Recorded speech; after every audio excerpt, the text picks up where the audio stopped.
할렐루야. 우리 옆에 있는 분들과 인사하십시다. 할렐루야. 반갑습니다. 오늘 주신 하나님의 말씀은 사무엘하 7장 1절부터 17절까지 말씀이 되겠습니다. 구약성경 472면 사무엘하 7장 1절부터 17절까지 제가 한 절, 여러분이 다음 절 교독하는 방식으로 읽겠습니다. 여호와께서 사방의 모든 대적을 파하사 왕으로 궁에 평안히 거하게 하신 때에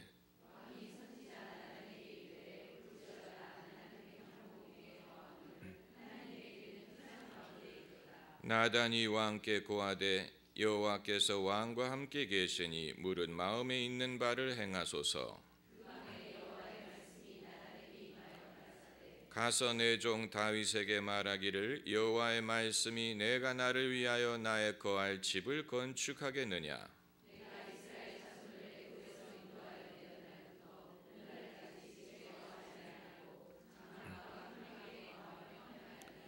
무릇 이스라엘 자손으로 더불어 행하는 곳에서 내가 내 백성 이스라엘을 먹이라고 명한 이스라엘 어느 지파에게 내가 말하기를 너희가 어찌하여 나를 위하여 백향목집을 건축하지 아니하였느냐고 말하였느냐.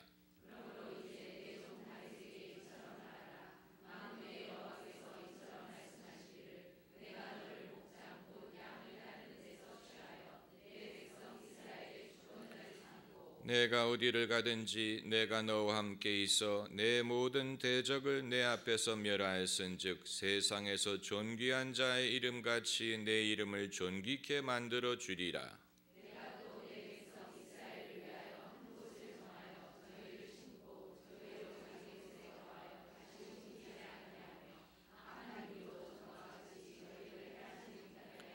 전에 내가 사사를 명하여 내 백성 이스라엘을 다스리던 때와 같지 않게 하고 너를 모든 대적에게서 벗어나 평안케 하리라.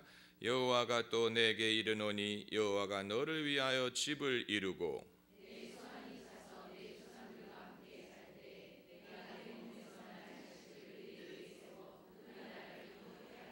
저는 내 이름을 위하여 집을 건축할 것이요 나는 그 나라 위를 영원히 견고케 하리라.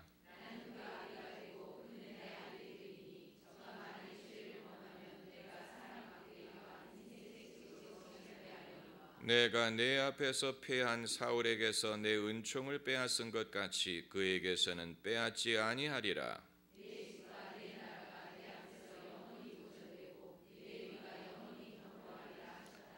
다 같이요. 나단이 이 모든 말씀과 이 모든 묵시대로 다윗에게 고하니라. 아멘. 오늘 말씀은 여러분이 다윗처럼 해본 적이 없다면 결코 이해할 수 없는 말씀입니다. 만일 누가 오늘 본문 말씀을 읽으면서 또 성전 건축하는 얘기네 이렇게 생각을 한다든가 하나님은 영이라고 했는데 사람의 손으로 만든 집에 사신다는 얘기인가 이렇게 생각한다면 오늘 본문은 여러분에게 아무런 감동을 주지 못하고 오히려 비판적인 생각만을 남기게 될 것입니다.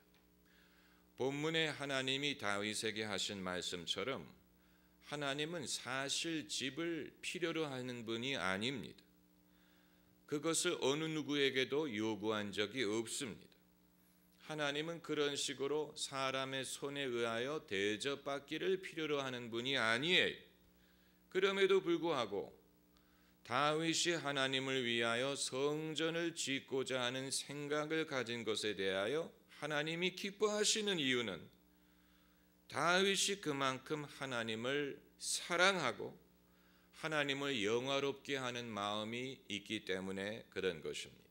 하나님 보시기에 다윗이 기특한 것입니다. 여러분은 하나님 보시기에 기특한 일이나 생각을 하신 적이 있습니까? 만약에 있으시다면 그 사실을 실감할 수 있을 것입니다. 하나님이 그것을 거저받지 않는다는 사실을. 하나님 보시기에 기특한 생각이나 일은 무엇을 말하느냐?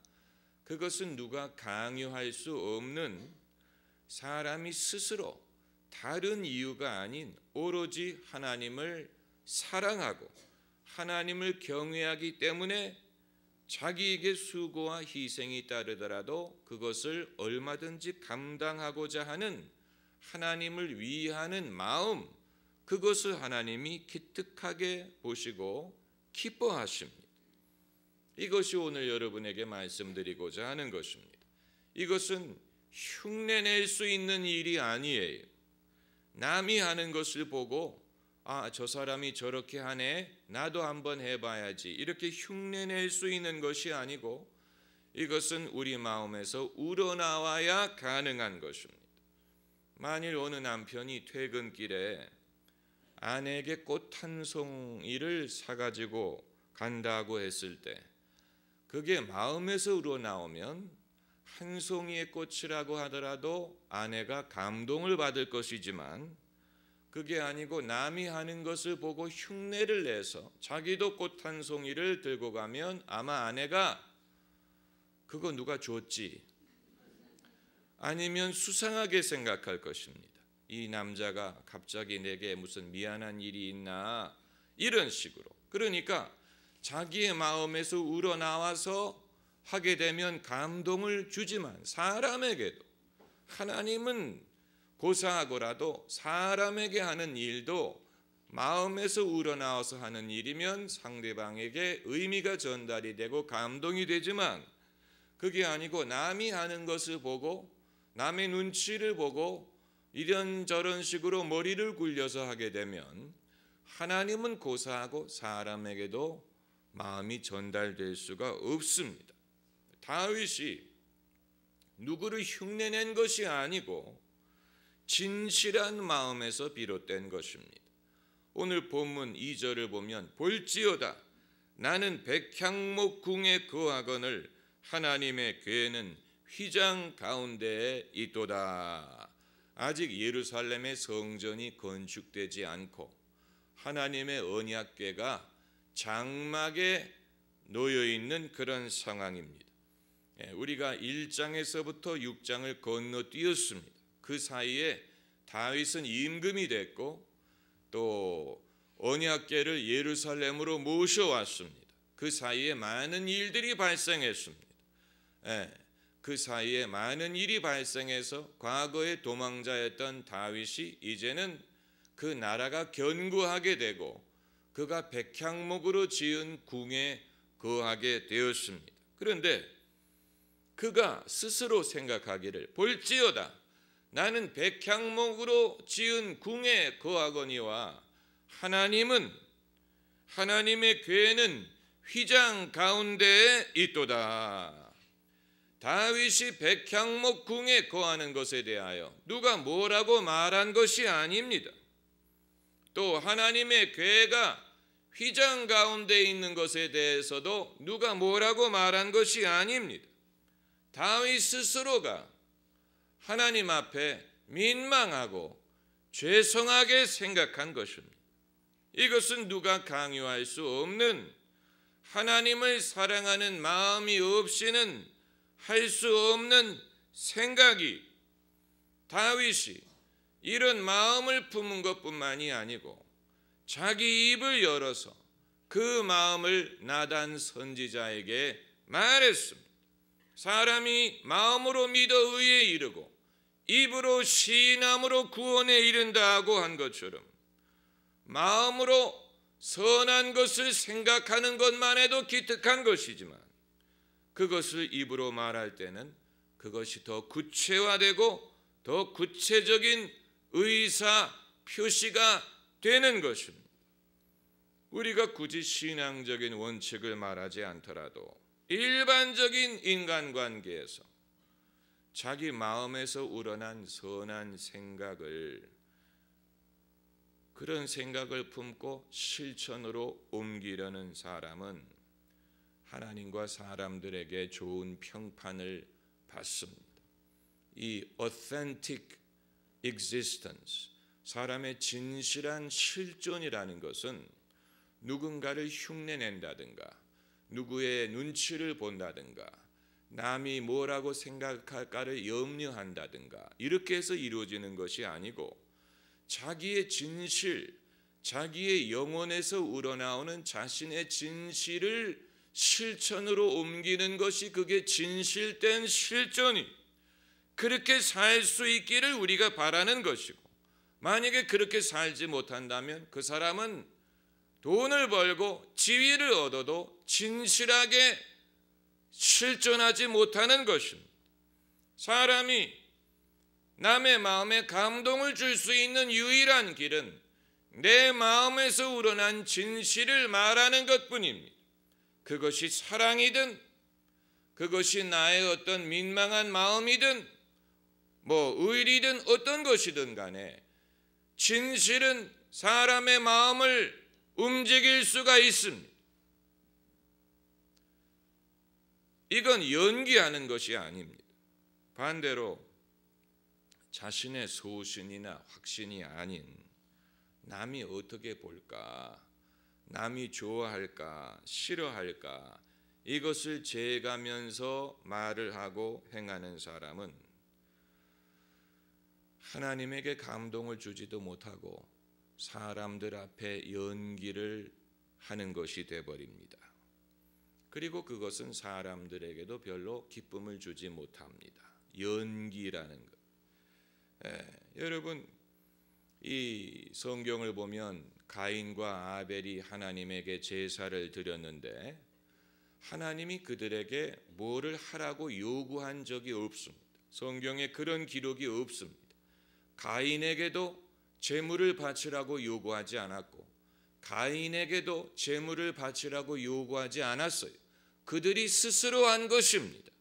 그런데 왜 하나님은 아벨의 예물은 연락하시고 가인의 예물을 연락하지 않았느냐? 어차피 하나님이 사람 손에서 무엇을 받기를 필요로 하는 분이 아닌데 그럼에도 불구하고 사람이 무엇을 드릴 때에는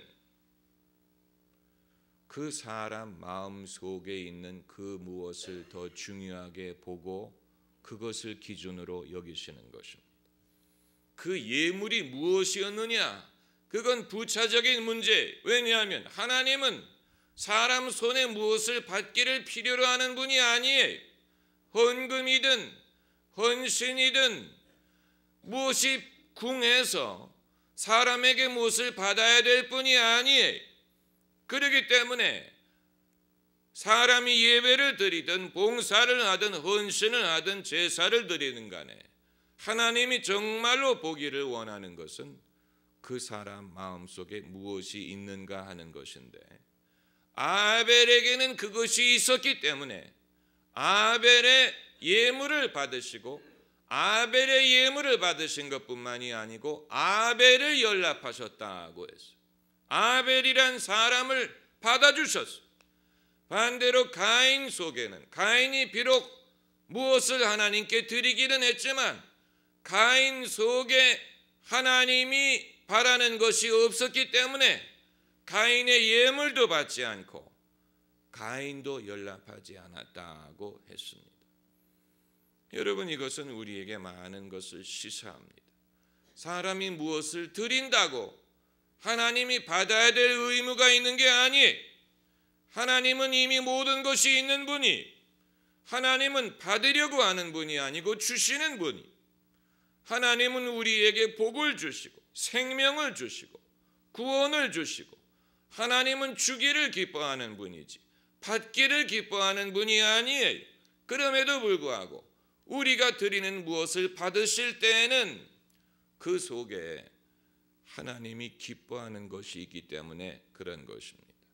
믿음으로 말미암지 않고는 하나님을 기쁘시게 할 수 없느니라. 히브리서 저자는 가인의 예물이 연락되지 않았던 이유와 아벨의 예물이 연락되었던 그 차이를 믿음의 유무에서 찾습니다.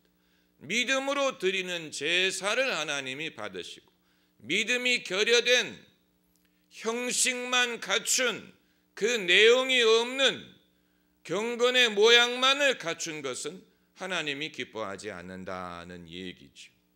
그런데 그 사랑을 무엇으로 표현하느냐?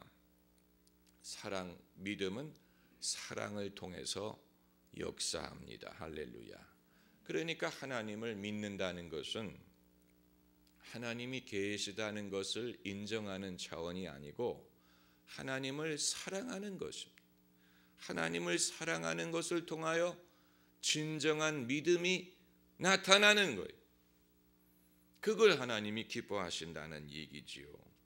그래서 가인의 제사는 하나님이 받지 않는 종교적인 행위로 끝나버렸습니다. 우리가 늘 유념해야 되는 것은 마찬가지입니다. 나의 신앙생활이 하나의 종교적인 행위로 끝나지 않을까. 교회를 안 갈 수는 없고 예배를 안 드릴 수는 없는데 하기는 하는데 거기에 정성도 없고 믿음도 없고 감격도 없고 사랑도 없고 하나의 행위로 끝나버린다면 하나님도 기뻐하시지 않는 것뿐만이 아니고 내게도 별로 의미가 없어요. 내게도 별로 도움이 되지 않아요. 그럼 누구를 위한 것이라는 얘기입니까? 아주 중요한 것이죠. 저는 유럽이 왜 1500년의 기독교 문명을 자랑하면서 이제는 주일날 주일 예배 참석하는 인구의 2%, 1%밖에 안 되는 나라들이 있을까? 북유럽의 스칸디나비아 같은 나라는 여러분 노르웨이, 스웨덴, 덴마크, 핀란드 이런 나라들이 복지가 제일 잘 되고 살기 좋은 나라라고 들으셨을지 모르지만 스칸디나비아야말로 하나님을 그들의 공적인 삶에서 배제하는 데 성공했다고 자부하는 국가들이에요. 하나님을 공적인 영역에서 축출했다고 생각하는 나라들입니다.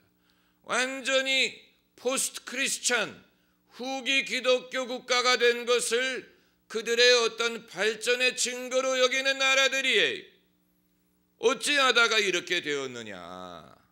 어떻게 하다가 유럽이 이렇게 하나님을 멀리 떠나게 됐느냐? 기독교의 전통은 자랑하고 웅장한 성당들은 여전히 남아있지만 사람들 마음속에 예수님이 없고 복음이 없고 그들의 마음속에 성령이 역사하지를 않아요. 신앙이 부흥하지를 않고 기도의 불꽃이 일지를 않고 사람들의 심령이 차가워졌어요. 이것이 물질 문명과 반비례한다는 얘기냐? 사람들이 물질 문명이 발달하고 잘 살게 될수록 하나님 없이도 살 수 있다고 생각하기 때문이냐? 그건 아니라고 봅니다. 왜냐하면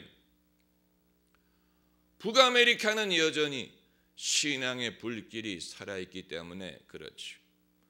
신앙의 불길이 여전히 살아있는 국가들이 있습니다. 그러면 무엇이 이유냐? 그 이유는 영적인 데에 있다고 보는 것입니다. 그 말은 오랜 세월 동안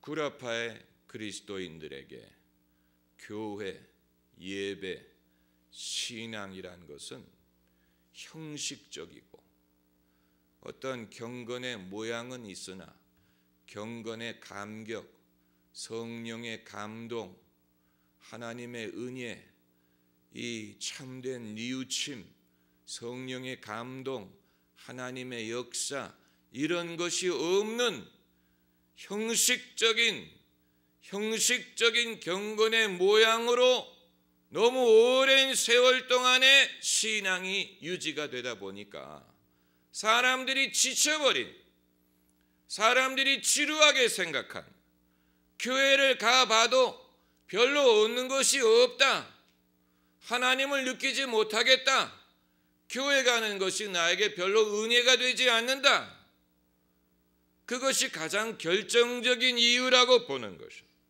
사람들이 마음이 악해져서 하나님을 거부하고 하나님에 대해서 무관심해진 것이 아니고 결국 사람은 다 마찬가지인데 한국인이든 일본이든 중국인이든 유럽인이든 다 사람은 마찬가지인데 교회를 갔을 때 그들의 마음을 움직일 수 있는, 감동을 줄 수 있는, 뭔가 끌만한 그 무엇이 없다 보니까 사람들이 저절로 교회에 가서 졸기보다는 차라리 휴가를 가는 게 낫겠다. 교회 가서 아무것도 얻지 못하는 것보다는 차라리 가족들하고 놀러 가는 게 낫겠다. 이런 식으로 하다 보니까 교회는 점점 사람들이 줄어들게 되고 사람들의 마음은 신앙을 떠나게 된 것이 아니겠느냐라고 보는 것입니다. 그 증거가 무엇이냐? 그걸 증명하기는 어렵지만 유럽에 지금도 유명한 설교가를 여러분 몇 명이나 아십니까? 유럽인들 중에 명성이 있는 설교가가 몇 명이나 있습니까? 우리가 기억하지 못하지요. 이름을 대지 못합니다. 스웨덴이든 노르웨이든 독일이든 네덜란드든 이름 있는 설교가를 우리가 생각하기가 어려워요. 반대로 미국 같은 국가는 여전히 설교가 하면 빌리 그레함이든 무슨 로버트 슐러든 무슨 이 릭 워런이든 많은 설교가들을 우리가 생각할 수 있지요. 조엘 오스틴이든 많은 설교가 하도 많아서 셀 수 없을 정도로 그것은 여러분 우연한 것이 아니에요. 닭이 먼저냐 계란이 먼저냐 그걸 알 수는 없지만 무엇이 먼저냐? 교회가 부흥을 했기 때문에 이러한 설교가들이 배출된 것이냐 아니면 설교가들이 배출되었기 때문에 교회가 부흥한 것이냐. 한 가지 분명한 것은 사람은 어디든 마찬가지인데 유럽인들이 더 큰 죄인도 아니고 미국인들이 덜 죄를 짓는 사람도 아니고 사람은 결국 마찬가지. 사람은 마찬가지. 어디든지 마찬가지. 기본적인 종교성이 다 있어요. 반대로 세속의 유혹을 받는 것도 마찬가지.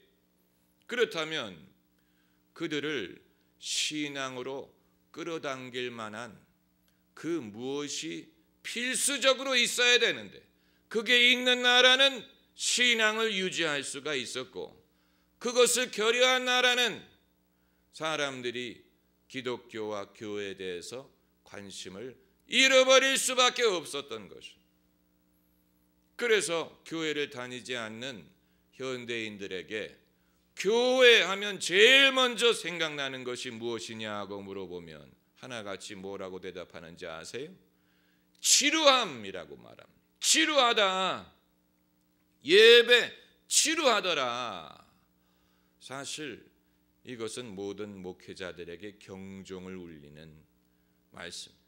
그래서 한국의 목사님들은 예배를 지루하지 않게 하려고 극단적인 반대 방향으로 가다 보니까 예배가 뭐가 됐느냐? 쇼가 됐어요. 지루하지 않아야 되니까 사람들을 엔터테인하는 예배로 가다 보니까 이제 쇼로 가는 거예요. 그러나 누가 하나님이 언제 예배를 쇼로 만들라고 했습니까? 예수님이 무슨 쇼를 하셨어요? 베드로가 무슨 쇼를 했습니까? 그러지 않아도 사람들이 귀를 기울이고 모이기에 힘쓸 수 있던 것은 거기에 하나님을 경험할 수가 있었기 때문입니다. 할렐루야. 그것이 결정적인 차이점이 교회에 가면 하나님이 계시다고 느낄 수 있다면 사람들이 오지 말라고 해도 옵니다. 나라에 좌우되지 않아요. 어느 나라든 상관없어요. 교회 가니까 하나님이 계시더라. 그럼 사람들이 꾸역꾸역 모여들지요. 애들이든 젊은이든 노인이든 남자든 여자든 교회 가면 하나님이 계시다. 그럼 사람들이 앉을 자리가 없을 것입니다. 그런데 교회를 가도 하나님이 느껴지지 않으니까 교회 갈 필요를 느끼지 못하는 것이죠. 이건 굉장히 단순한 공식인데, 그런데 많은 주의 종들이 그것을 생각하지 못하는지, 어디에서 이 부흥의 비결이든 교회 성장의 비결을 어디서 찾으려고 하는지 모르겠습니다마는 하나님을 경험할 수만 있다면 사람들은 다시 오게 돼 있고, 다시 올 때 혼자 오는 게 아니고 친구를 데리고 오게 돼 있습니다. 하나님을 경험할 수만 있다면. 어떻게 하면 하나님을 경험할 수 있느냐? 그건 이 어떤 의도적인 인위적인 방법으로 할 수 있는 건 아니. 성령과 말씀을 통하여 하나님을 경험합니다. 성령과 말씀을 대신할 수 있는 것은 아무것도 없고, 우리가 음악도 있고 찬양도 부르고 친교도 하고 여러 가지가 있지만 성령의 감동이 없는 친교, 그것은 그냥 수다 떨고 끝나는 것이 돼버릴 것이고, 성령의 감동이 없는 교회 음악, 그건 그냥 퍼포먼스로 끝나버립니다. 우리가 퍼포먼스를 찾자면 TV에 더 노래 잘하는 사람들 많습니다. TV에 더 유능한 가수들 많습니다. 우리가 그들보다 더 잘할 수 없습니다. 음악적인 퀄리티로 승부할 수 있는 것이 아니고, 교회의 차별성은 거기에 성령의 감동이 있는 것입니다. 그러므로 예배를 인도하든 찬양을 부르든 교회 음악을 하는 사람들은 제일 먼저 무엇보다도 성령께서 이 음악을 통하여 나를 감동하시고 성도들을 감동하여 주셔서 하나님의 임재를 느낄 수 있게 해달라고 기도해야 됩니다. 찬양을 인도하는 사람들의 목적이 무엇이냐? 무엇을 목적으로 이것을 이루면 성공했다라고 볼 수 있는 기준이 어디에 있느냐? 찬양 인도할 때 그 찬양이 성공스러웠는지 아니었는지를 결정하는 기준이 어디 있느냐? 성도들이 하나님의 임재 속에 들어갈 수 있으면 성공한 것이죠. 하나님의 임재 속에 들어가기 위한 것. 노래를 잘 부르기 위한 게 아니에요. 음악을 화려하게 아름답게 연출하기 위한 게 아니에요. 성도들이, 회중이 하나님의 임재를 경험하고 임재 속에 들어가게 하기 위한 것입니다. 그렇게 하면 성공한 것입니다. 성도들이 하나님의 임재 속에 들어가면 저절로 스스로 회개하고 스스로 즐거워하고 치유가 일어나고 회심하고 믿음이 회복되는 역사가 일어납니다. 살리는 것은 영이니 육은 무익하니라고 해서 영적인 사역은 결국은 성령이 하시는 일인데, 사람들이, 우리는 중간에서 성도들이 성령의 역사를 경험하도록 도와주기만 하면 됩니다. 목사가 성령의 역할을 할 수 있는 건 아니. 목사도 성령이 필요해. 목사가 성령을 나눠주는 게 아니에요. 성령은 예수님이 주시는 것이고, 성령 세례는 예수님이 주시는 것입니다.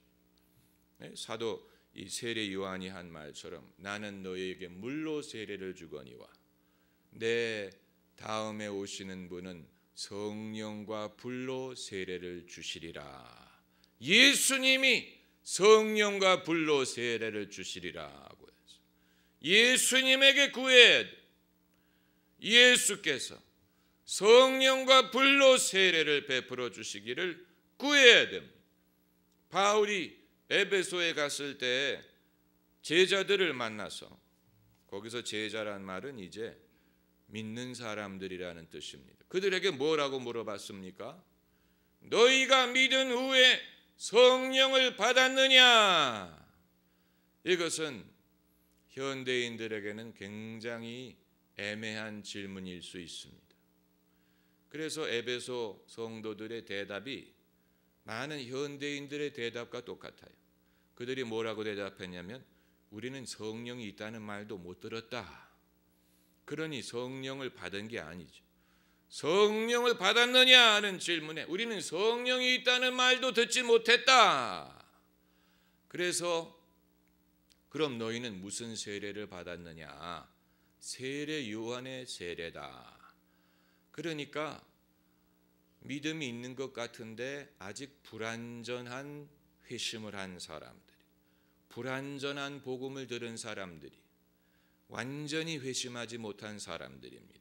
그래서 바울이 그들에게 예수 그리스도의 복음을 전하고 그리고 안수했더니 성령이 그들에게 임함에 그들이 방언도 하고 예언도 하니라. 할렐루야. 이게 정말로 성령의 사역이. 아마 여러분 바울은 좋겠다, 아니면 그 제자들은 좋겠다, 바울이 안수만 하면 성령이 그렇게 임하니 얼마나 좋으랴. 그건 이 핵심을 놓친 것입니다.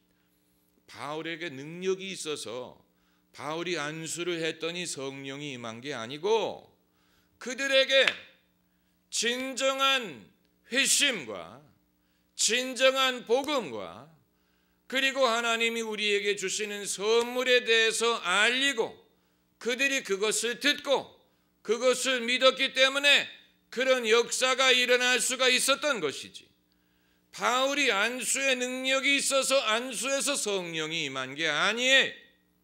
만약에 안수의 능력을 의지했다면 그냥 그들을 만나자마자 안수했을 것입니다.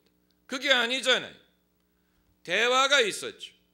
가르침이 있었어요. 깨달음이 있었어요. 믿음이 있었어요. 그리고 안수했더니 성령이 그들에게 임하심에 그들이 방언도 하고 예언도 하니라. 그때 이제 비로소 영적인 역사가 나타날 수가 있게 되는 것입니다. 성령의 역사가 나타난다는 것은 그것이 예수님을 믿는 믿음으로 이어지게 할 수도 있지만 더 바른 순서는 예수님을 믿고 회심을 하면 그 결과로 성령의 선물이 나타납니다. 나를 믿는 자에게는 이런 표적이 따르리라고 했어요. 바른 믿음, 예수 그리스도에 대한 믿음이 있으면 그 결과로서 이런저런 선물, 성령의 선물이 나타나게 되어 있습니다. 그러므로 선물에 대해서 집착하기보다는 바른 회심, 바른 믿음, 예수님에 대한 바른 믿음이 이루어진 상황에서는 자연히 이러한 표적이 따르게 돼 있습니다. 그 염려할 필요 없어요. 많은 사람들이 이것을 건너뛰고 성령의 능력만을 쳐다보는 데 문제가 발생하는, 그렇지 않아요. 요즘에는 기차를 타는 사람들이 별로 없지만, 그리고 기차라 하더라도 이 동력이 모든 이 열차에 전달이 되죠. 전기를 통해서. 그러나 옛날에 칙칙폭폭 증기기관차를 생각을 해보시면 증기기관차는 맨 앞에 이 기관차가 있죠. 그게 이제 칙칙폭폭 석탄을 떼어가지고 동력을 제공하는 기관차가 있고, 그리고 그 다음에 객차가 있어요. 그 뒤에 사람이 찬 객차가 이렇게 연결이 되어 있는 것입니다. 사람의 신앙도 마찬가지.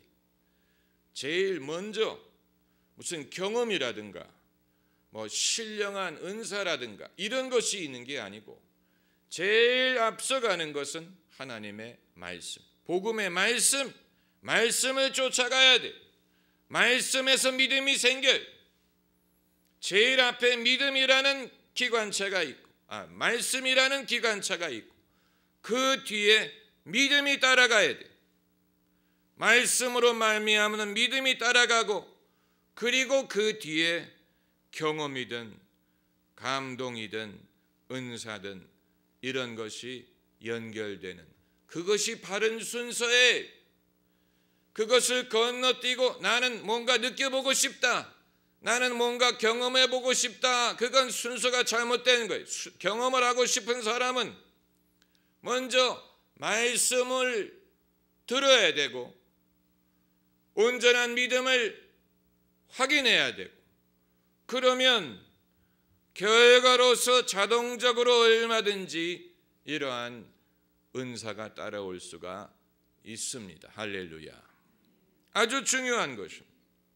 제가 왜 이것을 말씀드리느냐, 21세기에 다시 필요한 신앙 회복과 부흥이 바로 이러한 방법으로 올 수밖에 없습니다.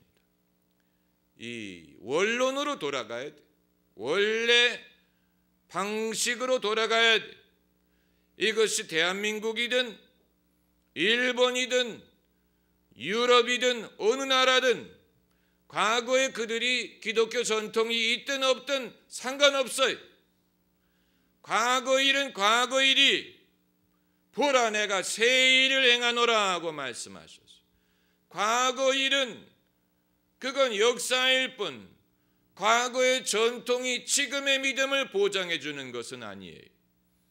과거 무슨 노트르담 성당을 짓든 무슨 쾌른 성당을 짓든 그건 과거의 믿음의 선조들의 한 일이고, 그것이 지금 세대의 믿음을 보장해 주는 것은 아니에요. 지금 세대는 지금 세대대로 그들에게 의미가 전달이 되는 말씀을 가르쳐야 될 필요가 있고, 그들이 진정한 회심과 믿음을 가져야 될 필요가 있고, 그리고 거기에 따르는 성령의 역사가 얼마든지 어베일러블 합니다. 얼마든지 우리가 그것을 경험할 수 있습니다. 그래서 신앙생활이 형식이 아니고 지루하지 않고 충분한 감동과 충분한 의미와 충분한 은혜가 될 수 있을 때, 그때 한국이든 유럽이든 어디든 올바른 신앙이 회복될 수가 있고 올바른 신앙의 부흥이 일어날 수가 있는 것입니다. 할렐루야. 기도하십시다.